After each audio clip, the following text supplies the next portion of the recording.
प्रातःकाल 1008 बार गायत्री मंत्र का जाप करना चाहिए, क्योंकि गायत्री मंत्र शिव पद की प्राप्ति होती है और सब मनोकामनाएं पूर्ण होती हैं। श्रेष्ठ ब्राह्मण को प्रतिदिन प्रातःकाल 1 सहस्र गायत्री मंत्र का जाप करना चाहिए।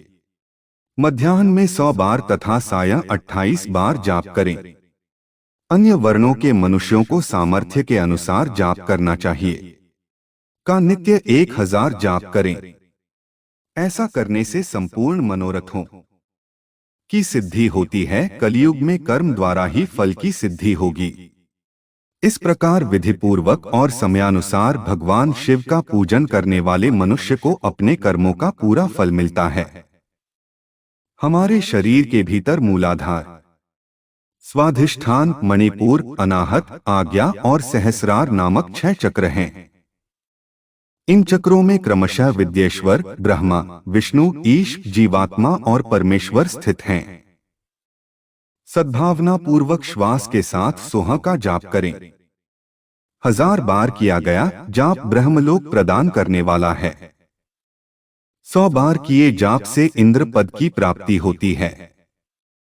आत्मरक्षा के लिए जो मनुष्य अल्प मात्रा में इसका जाप करता है वह ब्राह्मण कुल में जन्म लेता है। 12 लाख गायत्री का जाप करने वाला मनुष्य ब्राह्मण कहा जाता है। यदि एक दिन उल्लंघन हो जाए तो अगले दिन उसके बदले में उतने अधिक मंत्रों का जाप करना चाहिए। ऐसा करने से दोषों की शांति होती है। धर्म से अर्थ की प्राप्ति होती है। अर्थ से भोग सुलभ होता है। भोग से वैराग्य की संभावना होती है। धर्म पूर्वक उपार्जित धन से भोग प्राप्त होता है। उससे भोगों के प्रति आसक्ति उत्पन्न होती है। मनुष्य धर्म से धन पाता है एवं तपस्याओं से दिव्य रूप प्राप्त करता है। कामनाओं का त्याग करने से अंतःकरण की शुद्धि होती है। उस शुद्धि से ज्ञान का उदय होता है। सतयुग में तप को तथा कलियुग में दान को धर्म का अच्छा साधन माना गया है। सतयुग में ध्यान से, त्रेता में तपस्या से और द्वापर में यज्ञ करने से ज्ञान की सिद्धि होती है। परंतु कलियुग में प्रतिमा की पूजा से ज्ञान लाभ होता है।